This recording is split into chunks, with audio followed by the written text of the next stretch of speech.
اسلامی یونیورسٹی بہاولپور کے شعبہ اردو کے صدر، ہر دل عزیز درویشانہ مزاج کے حامل، تنقیدی بصیرت سے مالا مال پروفیسر ڈاکٹر عامر سہیل، بظاہر طائرانہ انداز مگر معاشرے کی رگوں میں پلتے ہر ناسور کو نکالنے کے ہنر کے ساتھ منفرد انداز سخن کے حامل پروفیسر ڈاکٹر عامر سہیل ادراک اور صاحب ادراک کی فکری اور علمانہ کاوش سے سرفراز فرماتے، مگر اپنی پیشہ ورانہ مصروفیات کی وجہ سے وہ خود شامل نہیں ہو سکے، بلکہ ان کا مضمون پروفیسر ذیشان تبسم پڑھیں گے۔ میں دعوت دوں گی پروفیسر ذیشان تبسم۔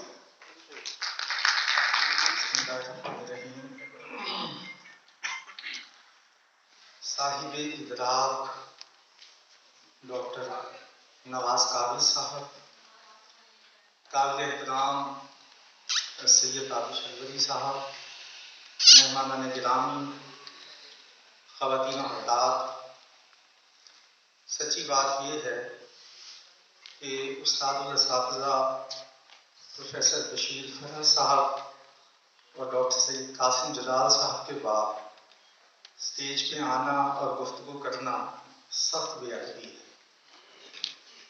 اگر یہ مضمون میرا ہوتا تو واللہ میں اس گستاخی کا ارتکاب کبھی نہ کرتا، لیکن عامر سہیل صاحب نے بڑی اصرار سے یہ مجھے ابھی واٹس ایپ کیا اور ان کی خواہش تھی کہ ایک مختصر سا مضمون جو انہوں نے تحریر فرمایا ہے تو وہ آپ حضرات کی خدمت میں پیش کر دیا جائے، تو میں قابل شیوری صاحب کی اجازت سے یہ مضمون پیش کرتا ہوں۔ اس کا عنوان ہے نواز کاوش کا حرف ادراک اور سعی معنی کا جتن۔ جسمانی طور پر 21ویں صدی میں رہتے ہوئے بھی ہم ذہنی طور پر ابھی 18ویں صدی کے حامل رویوں اور سماجی جگڑ بندیوں کا شکار ہیں۔ سائنس و ٹیکنالوجی، فلسفہ و سماجی علوم اور شعر و ادب، غرض ہر حوالے سے ہمارا رویہ انفعالیت، محجوبیت اور عدم ارتقائیت پر مبنی ہے۔ بلا شبہ آج کتب تک رسائی اور فوری تحصیل علم کے ذرائع نے ہمیں ایک تیز رفتار علمی دنیا کے سامنے کھڑا کیا ہے، تاہم موزونیت اور درست انتخابیت کے بحران سے دوچار ذہنی انتشار نے علمی و ادبی صورتحال کو مؤثر بنانے کی بجائے مزید الجھا دیا ہے۔ ہمارے علمی و ادبی ڈسکورس میں اگر اسے ڈسکورس مان لیا جائے، جدید نظریات کا بہت چلن ہے۔ کسی بھی فرد کی علمیت کا اندازہ اس کے پاس موجود نئے نظریات کی تدریسی تفہیم اور نظامی اصطلاحات سے جانکاری پر لگایا جاتا ہے، اور اسی طرح جامعات میں بھی کچھ ایسا ہی چلن ہے۔ تاہم یہاں بھی انتخابیت کے بحران کے سبب اذہان علمی ارتقاء کو سمجھنے کی بجائے غیر مرتب مطالعات اور تشریحات کو سبھی کچھ مانے ہوئے ہیں۔ گویا جدید نقطہ نظر کسی مارشل لائی آرڈیننس کی طرح نہ صرف لاگو کیے جاتے ہیں بلکہ یہ توقع بھی رکھی جاتی ہے کہ فکری طور پر اس کے مثبت نتائج برآمد ہوں گے۔ اس کے ساتھ ساتھ مسلسل حالت انکار میں رہتے رہتے ہمارا ایک رویہ مقامی دانش کو قبول نہ کرنے کا ہے، کیونکہ دیسی دانش اپنے تمام تر وزڈم کے باوجود اس زعیم علمیت کو جنم نہیں دیتا جس کا تقاضا آج کے نقاد اور دانشور سے کیا جاتا ہے۔ اس مختصر سی تمہیدی صورتحال کو اس لیے سامنے لانا ضروری تھا تاکہ ادبی تنقید کے قائم موجودہ منہاج کو سامنے لایا جائے۔ یہاں یہ واضح کرنا بھی ضروری ہے کہ مخالفت نئے نظریات کی نہیں بلکہ ان رویوں اور مطالبات کی ہے جو آج کسی نقاد سے کیے جاتے ہیں، ورنہ تنقید تو ایک ایسی سرگرمی ہے جو اپنے تمام تر وظائف میں ثمر آور ہی رہتی ہے، خواہ وہ وظائف تعبیر، تشریح، توضیح، توجیہ، تجزیے، توصیف، تنقیص، کلیت اور نظریہ سازی پر ہی مشتمل کیوں نہ ہو۔ ان وظائف کی درجہ بندی کی جا سکتی ہے مگر ان کے پس پردہ مثبت عوامل کو نظر انداز نہیں کیا جا سکتا، چاہے وہ عوامل کسی تھیوری کی شکل پر مبنی ہو یا کسی دوسرے کو اپنے ساتھ لذت مطالعہ میں شریک کرنے کے ہوں۔ اس طرح تنقید کے بہت سے معتبر انداز نظر میں ایک اطلاقی تنقید کا بھی ہے، جس کا چلن اگرچہ بہت بعد میں ہوا، تاہم اس کی ضرورت اور اہمیت کے سبب اسے تنقید میں باقاعدہ طرز کے طور پر قبول کیا گیا۔ اس تنقیدی انداز کے سبب کسی شاعر، ادیب یا اس کی کسی کتاب یا تحریر کو موضوع بحث بنایا جاتا ہے اور اس کو مختلف تنقیدی تناظرات میں رکھ کر جائزہ لیا جاتا ہے۔ اطلاقی تنقید کا بنیادی مقصد فن پارے کے فکری و فنی محاسن کی نشاندہی کرنا ہوتا ہے، اس لیے اس میں زیادہ تر معلوماتی اور تاثراتی وظیفے سے کام لیا جاتا ہے۔ جناب نواز کاوش کی زیر بحث کتاب ادراک ان کے تحقیقی اور تنقیدی مضامین کا مجموعہ ہے، جس میں شامل زیادہ تر مضامین اطلاقی تنقید کی مثال ہیں اور ان میں معلوماتی اور تاثراتی وظیفے کو بروئے کار لایا گیا ہے۔ نواز کاوش کا شمار خطہ بہاولپور کے معروف شاعروں اور ادیبوں میں ہوتا ہے۔ انہوں نے شاعری کو ترجیحاً اپنی ذات کے اظہار کا بنیادی ذریعہ بنایا ہے، تاہم انشائیہ، خاکہ اور ڈرامہ نگاری کے حوالے سے بھی وہ بہاولپور کی شناخت کا حوالہ بنتے ہیں۔ اس کے علاوہ تحقیق و تنقید کے حوالے سے ادراک ان کا دوسرا مجموعہ ہے، جس میں شامل 36 مضامین میں 30 کے قریب مضامین میں یہی اطلاقی وظیفہ استعمال کیا گیا ہے۔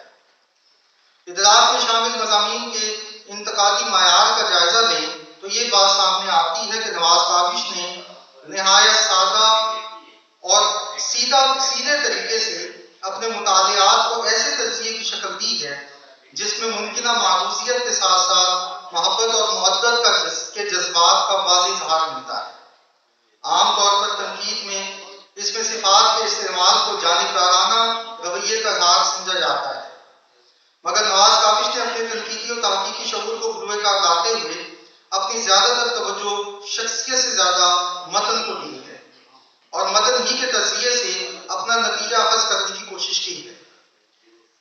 تاہم کچھ مضامین میں نتیجے پر اثر انداز ہوئے بغیر شخصیت سے محبت اور مودت کا اظہار بھی کیا گیا ہے۔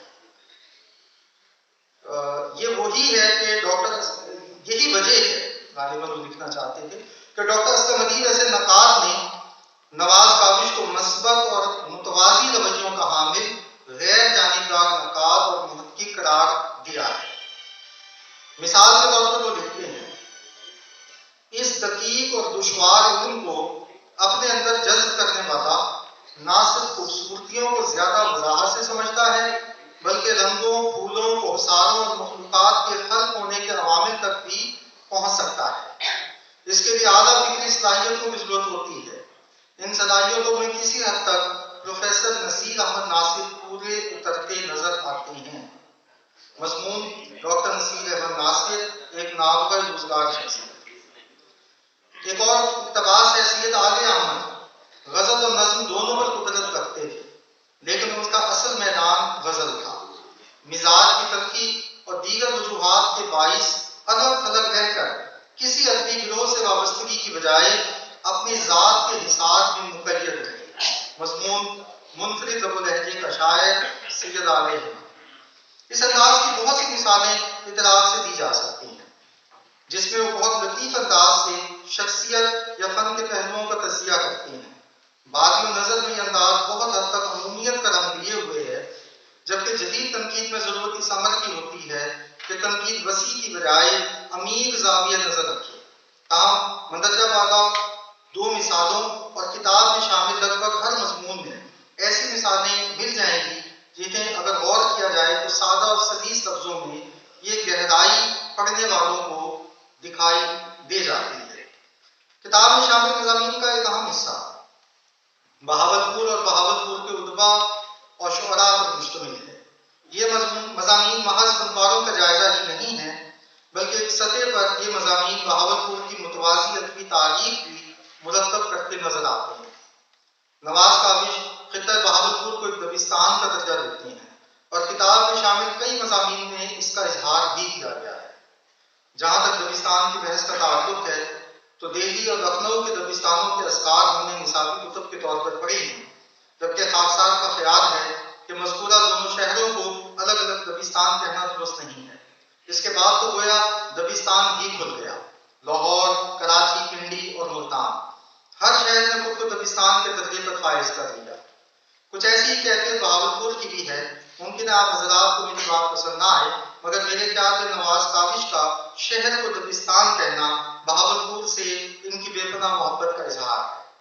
خیر، اس جملہ متنازع سے قطع نظر یہ بات واضح کرنا مقصود ہے کہ اس کتاب کے ذریعے انہوں نے بہاولپور کے شعری اور نثری ادب کی ایک ایسی متوازی تاریخ مرتب کرنے کی کوشش کی ہے جو نصابی اور سرکاری تاریخ سے بہت حد تک مختلف مگر اصل ہے، اور یہی خوبی ان مضامین کی اہمیت کو دو چند کرتی ہے.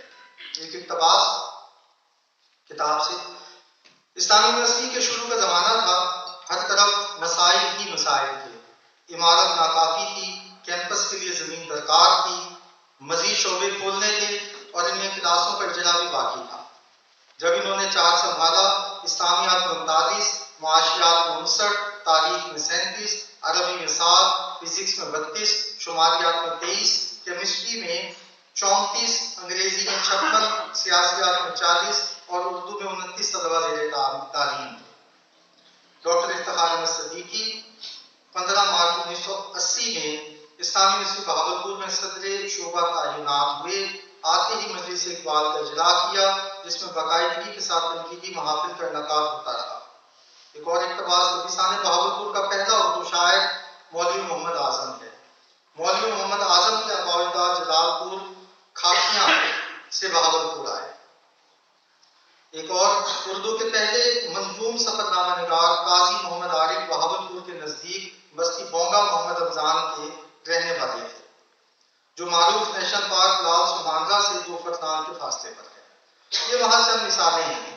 اس کے علاوہ صادق محمد خان خامس، صادق ایجرٹن کالج بہاولپور کا عربی منظرنامہ، دلشاد کنانچوی، شہاب دہلوی، مہدی مخدوم، حفیظ شاہد، سلیم شہزاد، سلیم ملک، قاسم جلال، مبارک علی خان وغیرہ، ایسے سبھی مضامین میں ہمیں بہاولپور کی متوازی ادبی اور سماجی تاریخ زندہ و جاوید نظر آئی. ادراک میں نواز کاوش نے جہاں فن پاروں کے معنوی نظام کو دریافت کرنے کی کوشش کی ہے، وہاں ان کی تنقیدی زبان محاکمے کے اظہار کے لیے بھی بہت موزوں نظر آتی ہے. یہ بات تو واضح ہے کہ تحقیق و تنقید ادبی وظیفہ نہیں، بلکہ ایک مکمل علمی کارگزاری کا نام ہے، اور ایک علمی کام کے لیے علمی زبان ہی کا ہونا ضروری ہے. علمی منہاج کو اگر ادبی رنگ میں پیش کرنے کی کوشش کی جائے تو نتائج میں معروضیت کا حصول ناممکن ہے. نواز کاوش نے تحقیق و تنقید ایسے علمی کام کے لیے علمی زبان ہی کا انتخاب کیا ہے. یہ زبان سادہ، وضاحتی، غیر مبہم، معروضی اور ابلاغی نوعیت کا انداز رکھتی ہے.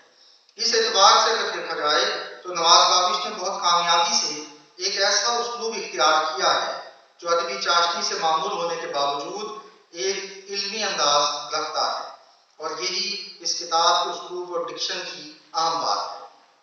آخری پیراگراف ہے مختصر سا.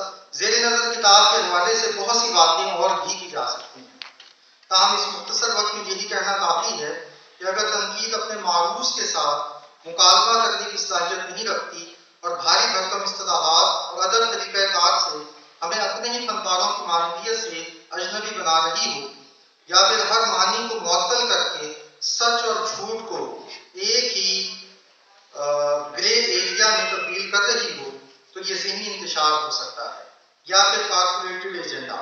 اس کے مقابلے میں جو تنقید فن پارے کو اپنے تہذیبی و تاریخی تناظر میں دیکھنے کا جتن کر رہی ہے، تو یہ ایسی تنقید ذہنی بلوغت کا فریضہ انجام دے رہی ہوتی ہے. نواز کاوش کا تعلق تنقید کے اسی رویے اور اسی رجحان سے ہے.